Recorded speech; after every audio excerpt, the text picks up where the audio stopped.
everybody, it's Granny Lisa, and welcome to our show. It's Vets Chatting with Me, and I'm really excited. I have a special guest. He's a new friend of mine, but it seems like I've known him forever. We're complete opposites, but we have a connection. So I'm really excited to have him here. And so here we are. Hey, Joe, welcome to the show. Thank you for having me, Granny. Oh, you are so welcome. Can you please, um, I kind of gave an introduction, but can you give an introduction and give us a little bit of background on who you are? Certainly. Obviously, my name is Joe Glenn. I go by Misfit most days. I'm a craft grower. I am a member of Vet Codes, and I do educational videos for all the veterans to try to pull them off of their medications and get them into cannabis. I have a long history with medications through the VA that didn't do my body right. And so I had to switch to cannabis, and I hope that I can change the minds of other veterans to do the same. Awesome. Awesome. Well, I have asked you to be on here for three main subjects that are really, I think, also are important and touch your heart. And Mhm. this is the month of May, and with our soldiers, um there's a lot of confusion out there with the public on Memorial Day. Right. And it's something that is very special to veterans families. And it gets mixed up with Veterans Day. And so I wanted to ask, because you have a very personal um, journey Yeah. with friends that have passed in the line of duty. Hmm. And so I would like, because I'm sharing stories of our fallen comrades, and be able to give them some credit that maybe some other people just don't know about, and Right. they deserve that credit. I agree 100%. Okay. So for me, Memorial Days obviously means a little bit more to me. Well, I can't say obviously. I don't know everybody else, but for me, it means a lot. It's very personal. I had a lot of brothers that had passed, and during my three combat tours, 10th Mountain, 122 Infantry, regulars by God, I'll give them a shout out.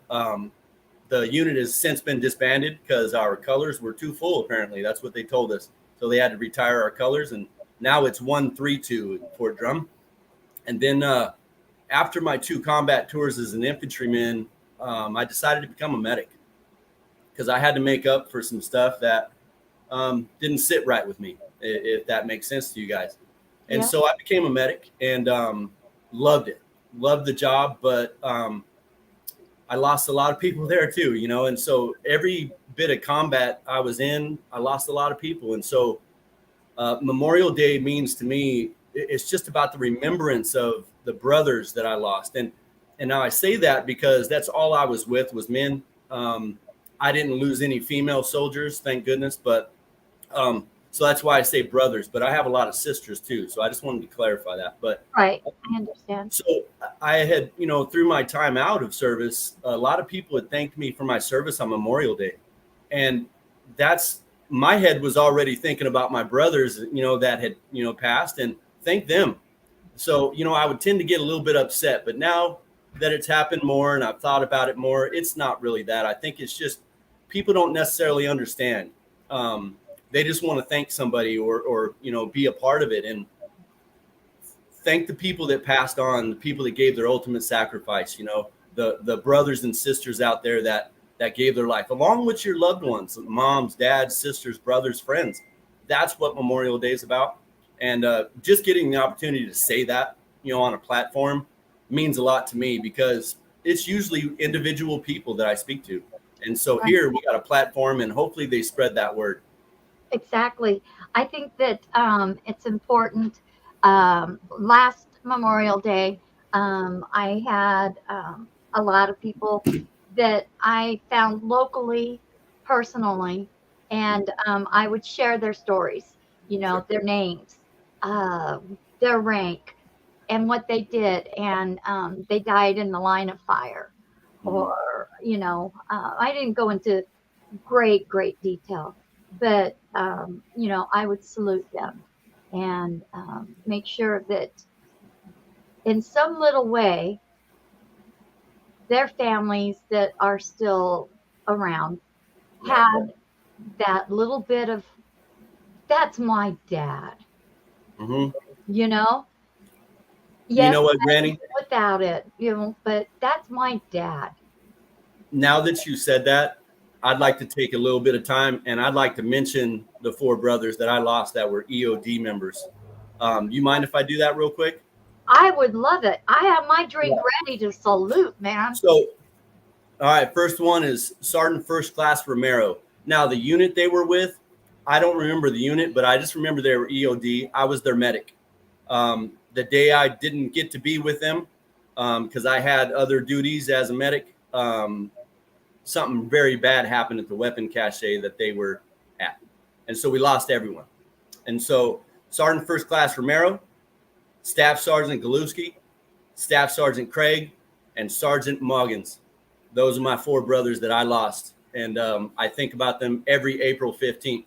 And if anybody out there knows these folks, I want you to know that I think about them daily and nightly. To our Cheers. fallen soldiers, Cool. thank you.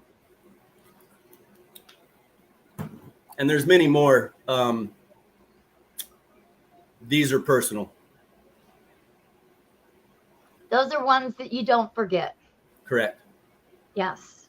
And that's the thing, is that I think it's important, and I appreciate you sharing that, because a lot of people try to push things under the carpet. And you know what? We got to be proud, even though it was maybe a horrible experience. Yeah. They put that uniform on just like you did, knowing that anything could happen at any moment. Right. And I personally, I don't think it's anything to be ashamed of. Whatever you had to encounter, whatever you had to endure to survive, and if you had a fallen, buddy that got killed in action, that Mm-hmm. person deserves honor. Sure. He is not to be disrespected. He wore the uniform proudly, and Mm-hmm. doggone it, it really upsets me that people don't really catch on Yeah. that is an important thing that needs to be taught Sure. and respected. And I think that's where, don't you think that it's not just, oh, people get off work. I'm off for the long weekend. It's barbecues. You know what? I saw a post on Facebook that says, "Yay, I get to celebrate and have a barbecue and and be with my family." And then it shows a picture of a mom with two children looking at the mantle at a flag, saying they wish they didn't have to celebrate Right. this day, and Yeah. so, it's like, just have some respect. Sure.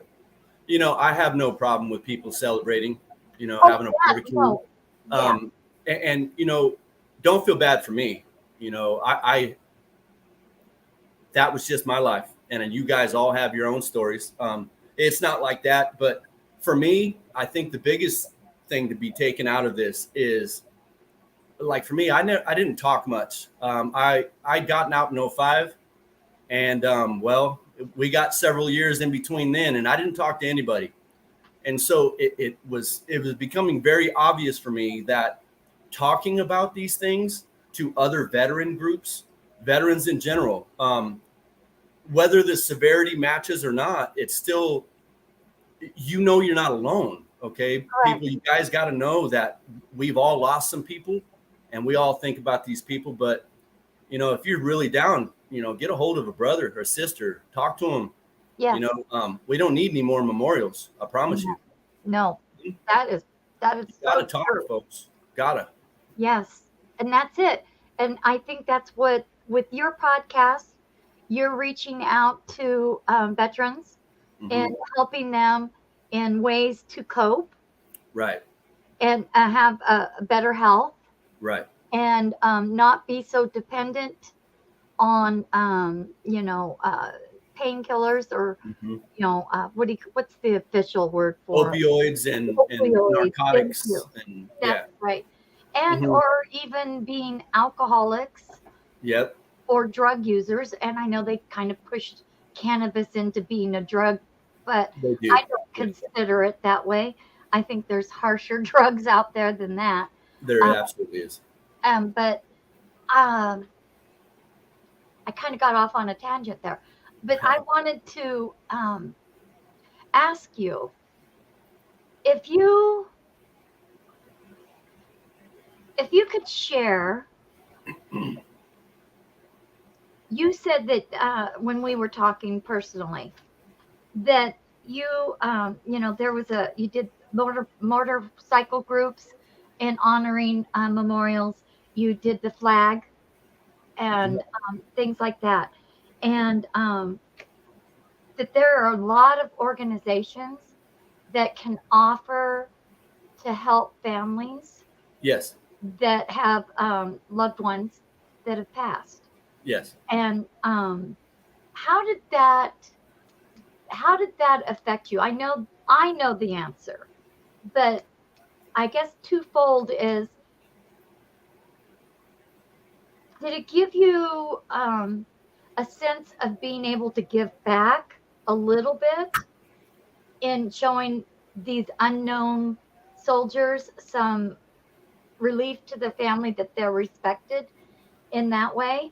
And if it also was painful? All the above. Yeah. So I was with the Patriot Guard Riders to begin with. We had wildfires around the house, lost everything except my home. Um, my insurance gave me, a certain amount of money. Well, I bought a Harley. Is the only time I was going to be able to do it. My wife said, "Buy that Harley. You will not be able to do it again." So I did. So I started riding, and I found this group, the Patriot Guard Riders, which what they do is they go to funerals of veterans and they honor them with flags and a procession with all their bikes, and it's really a big old to do. And the families really enjoy this. It's respect. Right. Um, it's just a huge sign of respect. And so I went and I did, several of them. I went with the guys and rode around, but it started getting too heavy on me. Um, I was still fighting my demons, as my brothers that I mentioned and others that I hadn't figured out the whys yet, and couldn't make sense of it. So it was a real hard time, and so I started getting pushed away. I started, kind of walking away, pushing away.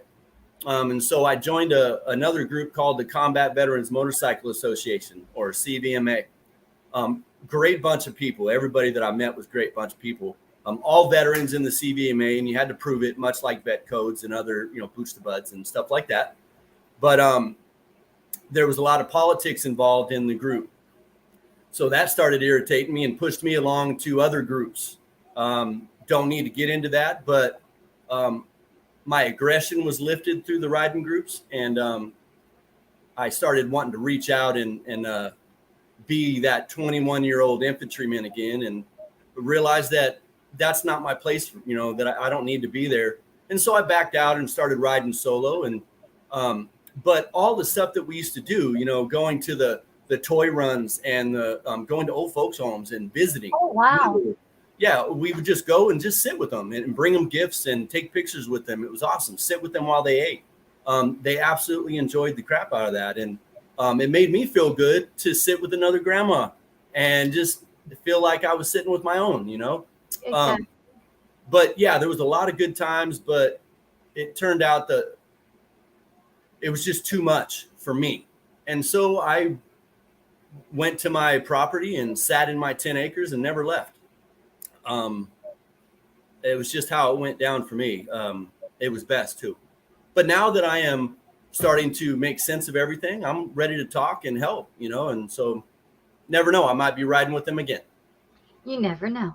Never know. Well, I'm glad that you shared that because I think the key there was that you were trying to get out of yourself's head and focus on helping others. And in the process, it made you realize that you needed help first Yeah, to be able to help others exactly. along the way. And so this month, not only is it Memorial, you know, it's also PTSD mental Yeah. health month.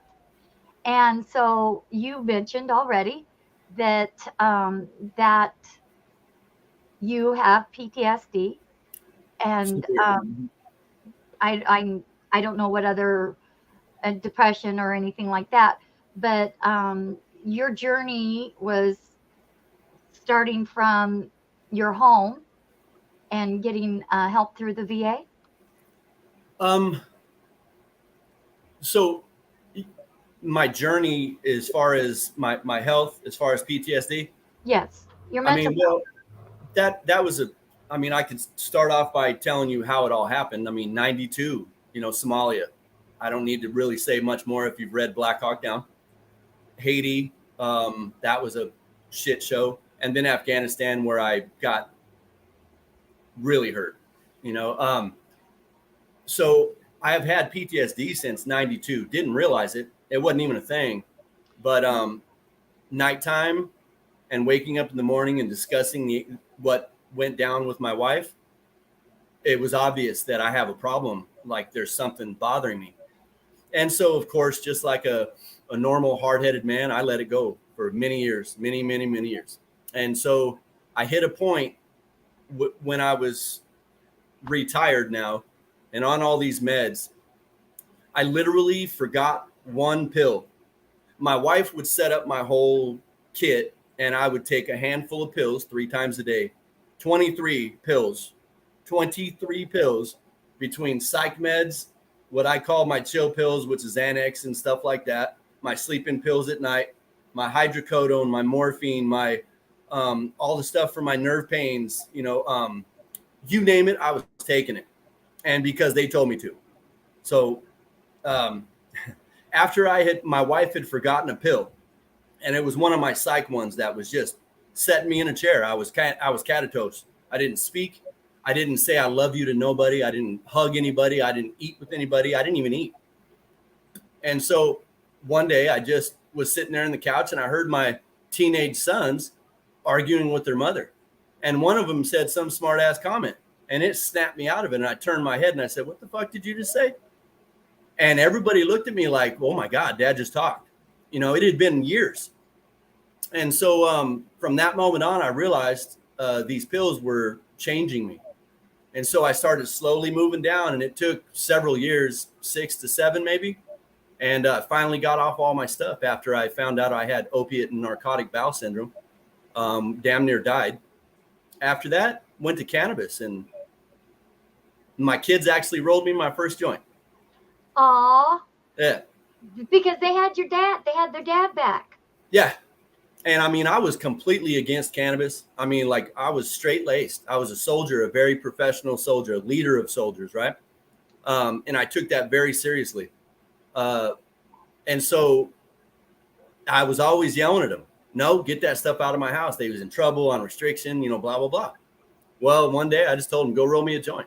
And they looked at me like, "What?" And I said, "You fucking heard me. Go roll me a damn joint." And they did. And here I am today. I'm teaching people how to grow and hopefully get off their medicine. Okay, okay, it's kind of mind blowing It's a lot. because um, being on that much medication and Yeah. then you hear your children and your family around you to where before you just were in your own little world Yeah. and just that one pill It was just just enough. made you aware Mm-hmm. and just their reaction Yep. made you go, something needs to change. Well, the fact that it was disrespect towards mom as well, that has always been a no-go in my life. And so that maybe helped too, but it is what it is. I mean, literally It was just enough to make me realize that something was very wrong. Right. That's crazy. Now I know. Now you've been with your wife for 30 plus years. 30 years, be 31 in October. Yes.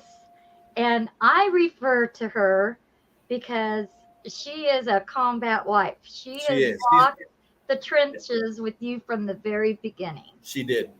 She's my hero. Okay, so you said that she was the backbone because with your injuries and the medications that you were on, hmm medically working the VA system, Yeah. that she was the one that had to step in for you hmm on doing that because you, like you said, you couldn't be on the phone for, how many hours or minutes to deal with it. How did that, um, because I know you said you got your, okay, you're an infantryman, okay? You guys are grunts. You know your shit, okay? You guys got attitudes. You can't say you don't. We do. You have those attitudes. You're the man. You hmm got to be the man and you Yeah. don't take up, okay? hmm So, any kind of sign of you not being able to handle something, Weakness. yes. Uh-huh. So, how did that,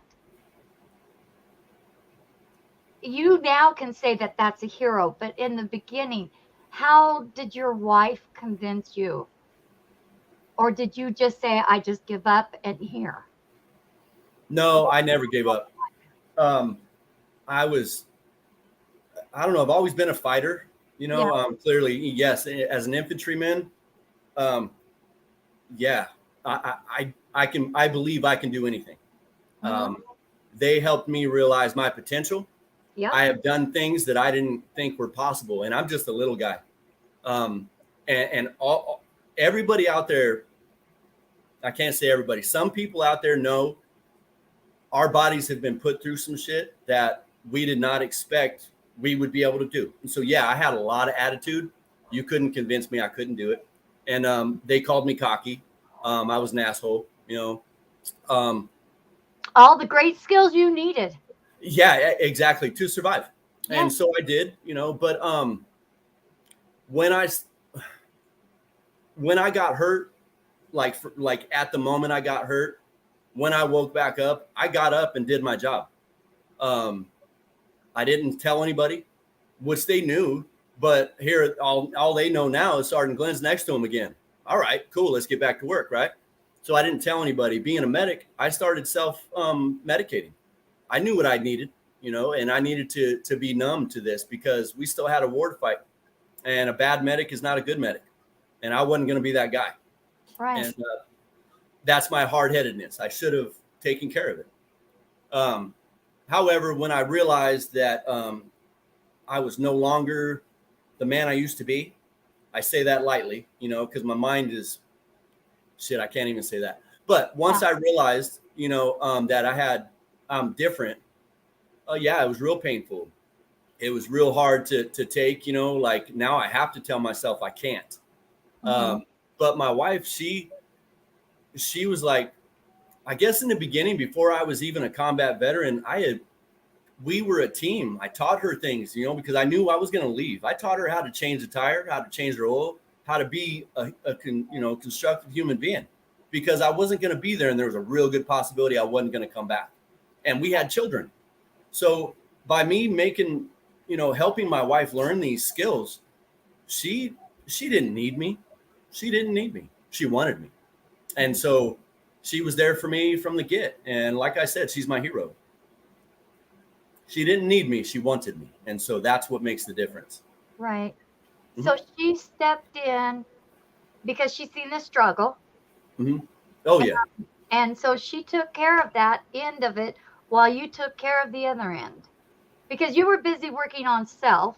hmm She was kind of like your secretary. She was handling the paperwork side and guiding them on getting you the help that you needed and the medical that you needed until you decided, I'm going off all of this. Well, I mean, she was duped by the VA too. The docs told us this is the way it's going to be.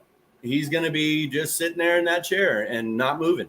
So we kind of just accepted it. And so, everybody started kind of moving around me, and making everything work around me.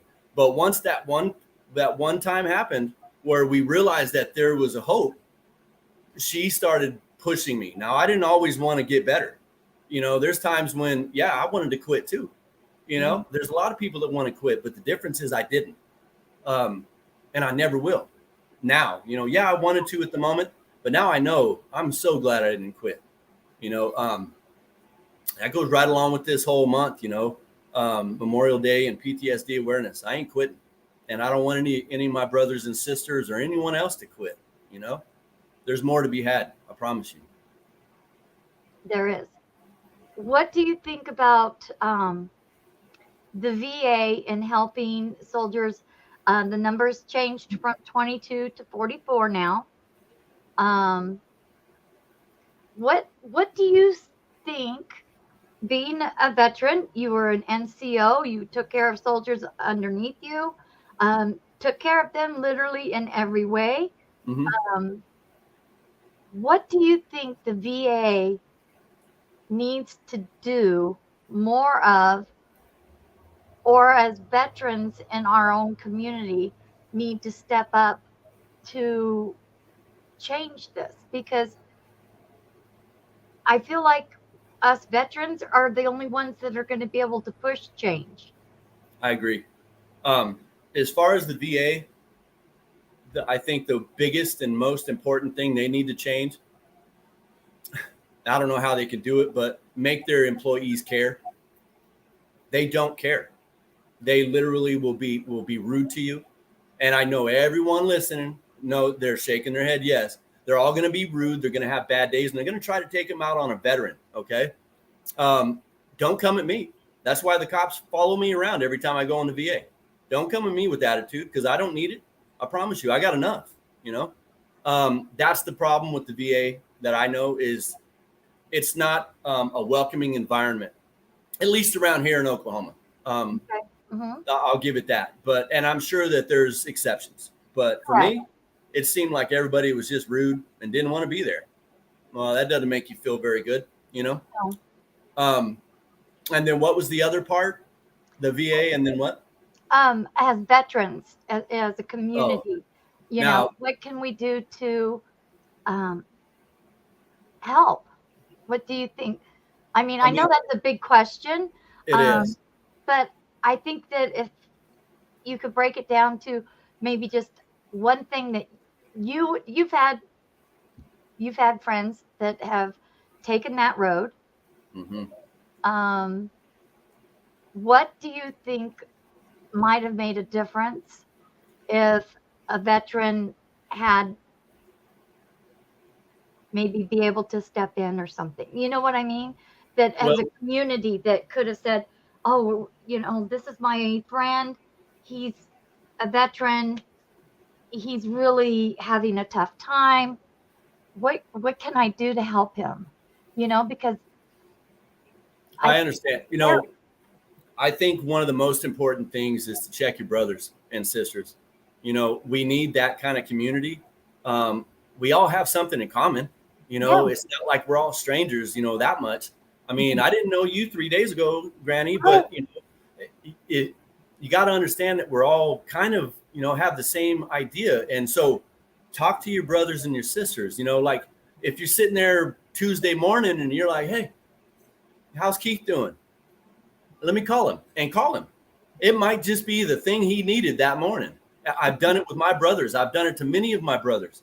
Talk to them. I've talked brothers down, and I'm glad that I could, because I care. That's what you guys need to understand is some of the veterans out there that know you, or even the civilians that know you, they care. That's all they you don't even have to really know you. Yeah. You can go into vet codes, mm-hmm. into the chat room, Absolutely. and you can go in there and say, I need help. I need to talk. And you would Patriots helping vets, Boots to Buds, veterans growing for veterans, the vet codes. all these places, they all have these places where you can come in and talk just like we are when you're having a downtime, or you don't even have to show your face, because some people get a little bit, embarrassed, maybe, I guess. I don't know why, but I understand the emotion. But just come in and talk and say, I'm having a bad time. I just need to talk to somebody. And you guys can talk about cars or flowers. I don't care. Talk. That's all you need to do. Mm-hmm. I don't know. Can you see the comment? I cannot. Okay, good, because I don't know how to get rid of it, but Stuttering John, I don't need any of the politicals on this stuff. So unless you want to talk about helping veterans and veterans issues, then please leave. Like I said, I don't know how to get rid of it. Here, let me see here. I'm going to block you. In fact, I'm going to block you. And when you can come back in another show and be respectful, then that's great. Bye, John. There we go.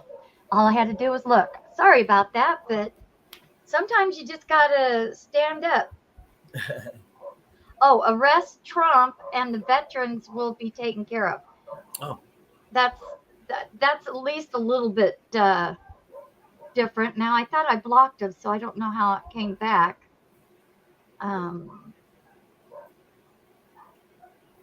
There we go. All right. So we'll just block him again. Like I said, we don't need the politics, but politics get me all crazy. So do I. And that's why I'm like, okay, I'm going to keep it calm, because yes, we all have our opinions. Sure. But right now, what we want to focus on is helping our veterans and respecting our heroes, the ultimate heroes. And now, if you have questions for Joe or for me, or you want to share a story of something that would help another vet, please. The number is down here. Where did it go? Oh, the number is not down there. I wonder if there's a technical issue. The phone number is 720-619-0627. Again, the number is 720-619-0627. Okay, sorry about that. I'm not computer savvy. Me neither. So I just push buttons and I try to get in there. Now, the other thing that I wanted you to talk about, which is how we met, is through vet codes. Mm-hmm. And you are a grower. I am. And you shared about how cannabis changed and helped regain your life back, literally. Mm-hmm. Not only mentally, but physically, it sounds like. Absolutely. So can you talk about, I have absolutely zero experience, but you guys in vet codes, you are big on being self-sufficient. Absolutely. So can you start off on what does it mean to be self-sufficient as a cannabis grower? Okay, as a cannabis grower, I'm not only just a grower, I do this for my medicine. Legitimately, this is my medicine. And so what cannabis for me helps mostly with is anxiety and depression and anger. Honestly, I have explosive anger, all the PTSD stuff, the anxieties, the depressions. The depression has been going away. I've been doing way better. Like I said, I have a different mindset. That's why I'm out here talking. And so that's been helping. But with the pain, sometimes I use the rubs as well with the cannabis. But the edible portion of cannabis, when you eat it, when you ingest it, that's when you get the all over body feel, and it takes away most of the muscle aches and the bad feels. I did not know that. Yeah. And so as far as inhaling it, it changes your mind mostly, and you might get a little bit of shoulder and neck and head feel, but it's mostly anxiety and depressions. So that's why I will smoke, because I'm very anxious. I'm an anxious guy, hypervigilance, all these other things. You know, through my service, I was trained to just be situational aware. I pick out things that most people won't even know, and I know brothers that do the same thing. We just pick shit up, and that's a lot on our head, right? Because we're already picking out who's the threat in the crowd, how Oh we're going yeah, to dispose of that threat, and we just are. Our brains are going so wild that we cannabis is what's going to slow you down and help you function like a normal adult instead of just wanting to kill everything. right. And I say that lightly, but that's the idea. And you're touching on something that is very honest, and Mm-hmm. I appreciate that because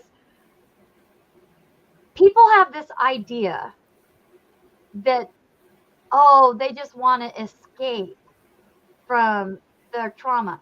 No, I don't believe that that's what it is. No, I From what you just described, it's more of dealing with what you've been taught to function as and be able to slow it down. I have to function in society, Granny. Right? Yes, That's what we're supposed to do. They didn't teach me how to function in society. They taught me how to kill other societies. I can't put it any simpler. And that's so that's fighting that brainwashing, basically what it was is, and not exactly that what it is. it's a very useful skill. Don't Yes, get me wrong. It's a very useful skill to protect my family, and I will do so. But to go out and just walk around Walmart, just assume not. oh yeah, because there's so many weirdos. No, I'm a Walmart shopper. Don't get Me me too. wrong. Okay, so but yeah, I Yeah. mean, I'm not even combat, and I'm constantly because of our society even now. Hmm. You know, And I'm not worried about society really. I'm pretty much worried about what I have to do to get out of society, or if society messes with me. I don't want that shit. You know, that's exactly what I mean. It's I like, just want to sit at home, smoke weed, and drink my beer. That's it, and mess with my plants. That's all. well, I mean, I think you deserve that. Well, I hope so. I Shoot. do. I think that you have the choice to deserve that and learn how to have a happy life and Yeah. peace. Hmm. And I think Exactly. that's important that you went and you did a job. Yeah. Others have gone and done the same job, had different experiences. Each person's got a different experience. Sure. Maybe a lot of similarities, Hmm. but the same experiences. Yep. And and I don't think the civilian world, I think they get scared when they hear PTSD, especially if you say, I'm a combat vet. Right. I'm sure you've experienced the tension, like, Hmm. oh, okay, what does that mean? Is he like in the movies? Your mind starts going. Um, but they have to realize that, and you hear all these things of how the vets and the VA are failing them.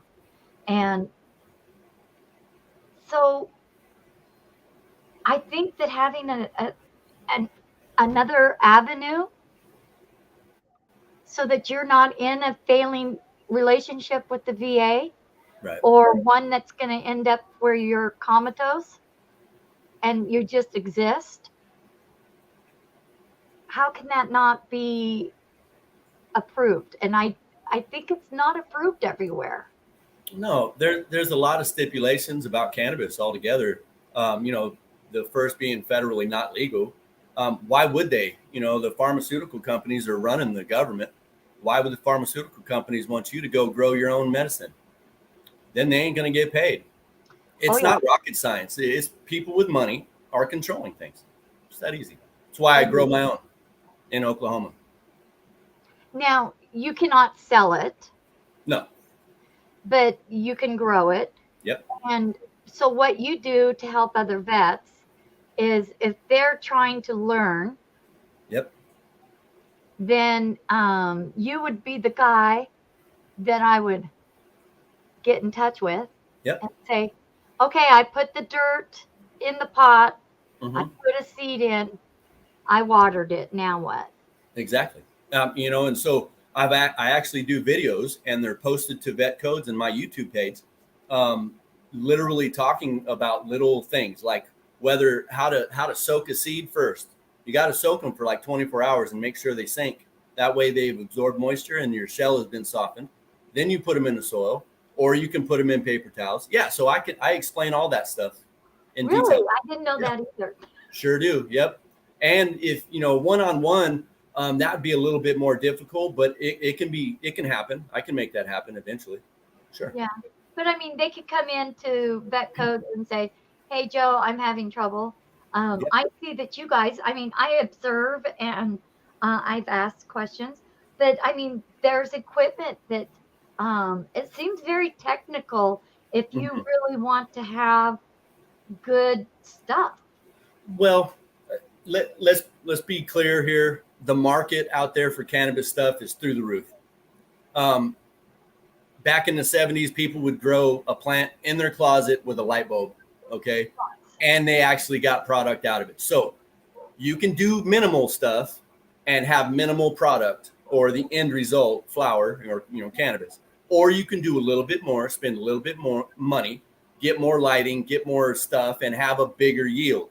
It's all about what you want to do. um, I'm literally growing an auto flower plant in a half-gallon pot right now for ipots.live, and we're going through that process. But I do all the things. I do bonsais of cannabis, and I show people how to do that. I show them how to low stress train and top and harvest and trim and you name it. But there are many veterans in vet codes that know how to do this and are willing to help. It's not just me. I just do the videos. But Right. if you posted something in vet codes with a problem, there'll be 5 or 6 people, maybe even more, helping you out through your way. Oh, yes. Yeah. I agree because I at one point had to start smoking and Hmm. it was so confusing, very confusing, and I'm very thankful that I had the guys there to put me on track, Right. especially TJ and his. I love that pipe. What is Yeah. it called? Gandalf. Gandalf. He calls it Gandalf. That's the name. Gandalf. There we go. Hmm. Um, so I had to get one.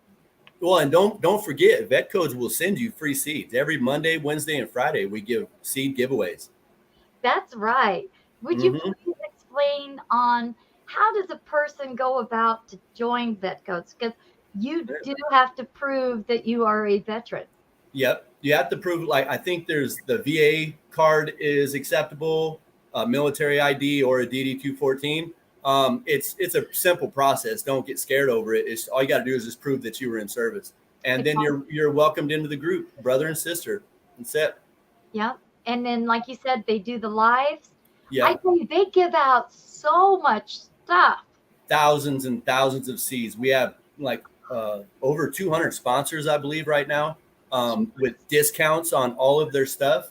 And so if you're a member of Vet Codes and you decide to go buy a light from HLG, we have a discount code. We send you the code, you go to the website, punch it in, and you get a 20% discount on that light for being a Vet Codes member. Not to mention, we have a low income uh, grow thing where they can send you a whole kit, the tent, the light, everything you need to grow. Or no, I don't think there's any light, but it's a tent, it's everything that you would need for the most part. Right. um, but yeah, they do a lot. But I think above and beyond, vet codes is, for me, it's an avenue for me to talk to other veterans and other people. But it's the camaraderie, sitting there talking to people on the phone, video chatting with them, helping a brother or sister through a problem, or giving them some advice on this, or just sitting there shooting the shit and laughing. Yep. It's a really good thing. I agree. I totally agree. And I mean, there's plenty of veteran programs out there in different states.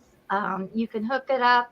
You can. Certainly. I tried to do that today to see how successful I would be on Facebook. You can go into the search bar, and I put in veteran programs, and there was quite a few that came up.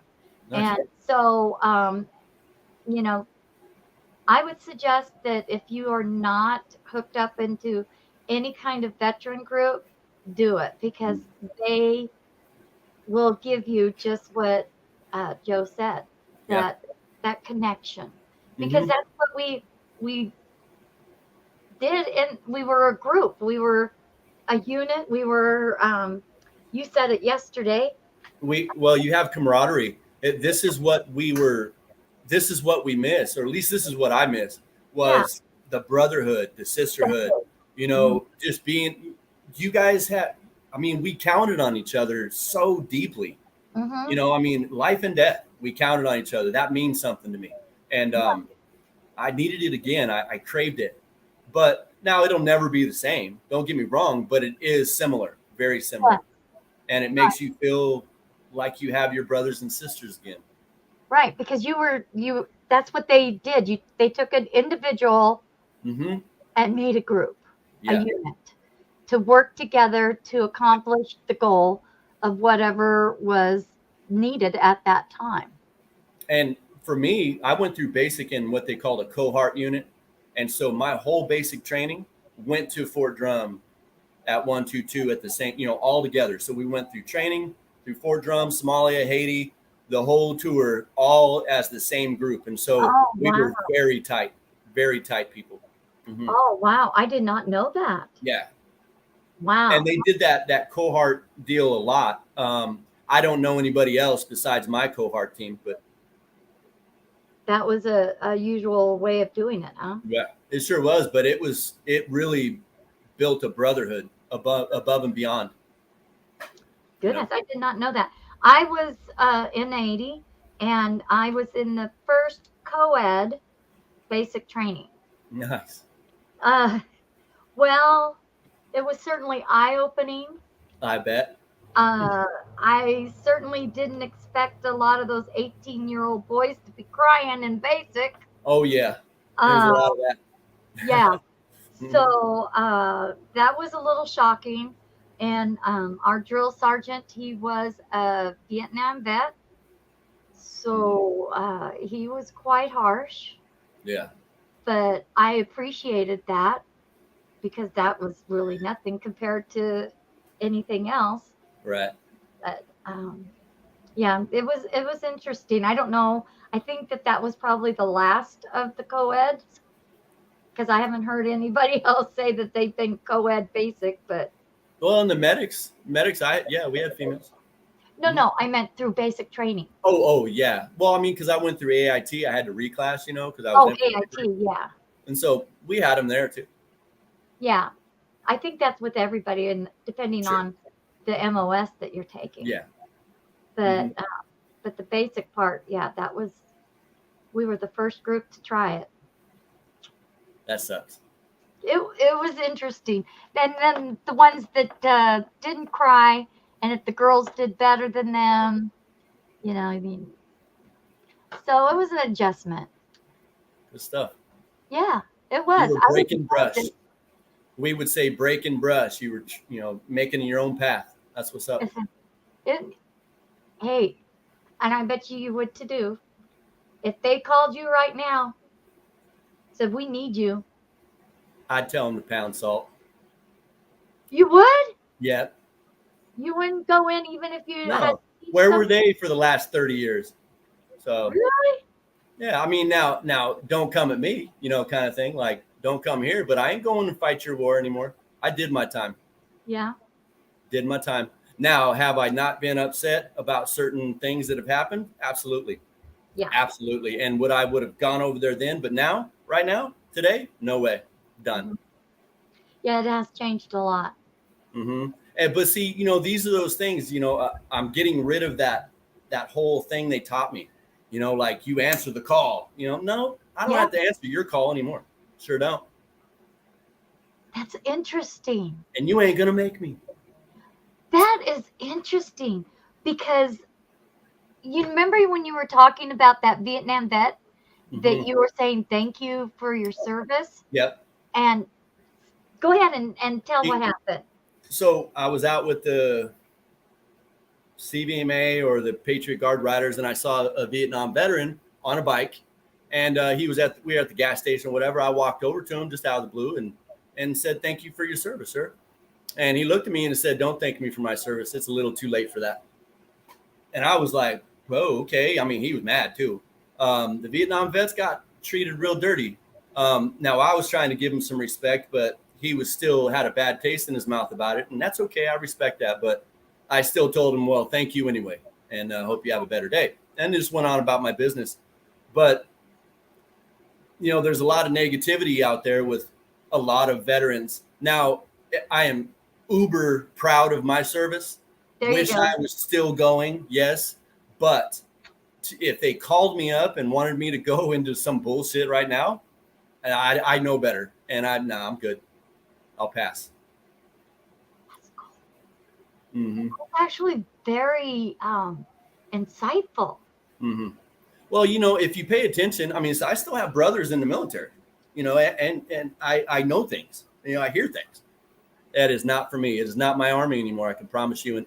And I could call every one of my brothers right now, and they would tell you it's not our army. Yeah. Well, I agree. It's not the same military.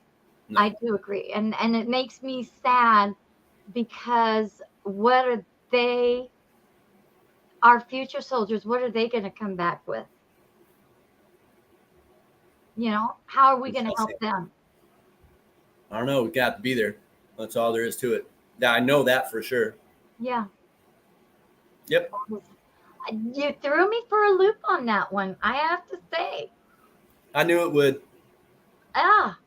Because like I said, diehard military guy, still have that whole thing. But if they asked me to go right now, absolutely not. No way. That's huge. Mm-hmm.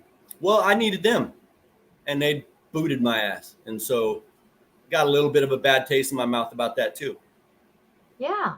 So you can now relate to where that Vietnam vet. Absolutely. Mm-hmm. Yeah. I've learned a lot since that moment with that Vietnam vet. I've learned a lot, and still very proud of my service. Don't get me wrong. Oh, I believe that. But they can't have any more of me. I gave most of it. They can't have any more. It's for my wife and kids. That's right. Would you recommend anybody to go into the military now? I would, but I would pick and choose what branch. When I went in the military, I was just going in the military. I wasn't thinking about when I'm 30, what I'm going to do for work. I was going in, I wanted to be that hard charging infantryman. I want to be an Army Ranger. Yeah, everybody did. And it was written on paper, he's going to be an Army Ranger. And they never sent me to Ranger school. But either way, I get to my unit and I sucked it up and, whatever. But it was we still had all the camaraderie and the love there. I would love my children or anybody else to experience that. But there's a lot of turmoil with everybody right now in the world. And it's not going to be that camaraderie anymore. You might have a little bit of it, but it's not going to be to the caliber of me and my brothers, man. I promise you. And I want that. I want it to be that way for anybody that goes in the military. That's the way it needs to be to survive. So it's kind of like a broken, because it would be almost easier to have them join a veteran community to experience those things and going out with vets and learning about being self-sufficient and how to do things and protect yourself. Become an adult, whether it be a woman or a man, I think that would help. But, it just doesn't mean the same. And I'm sad for it. I'm very sad about it. But I do. I agree that it is very sad.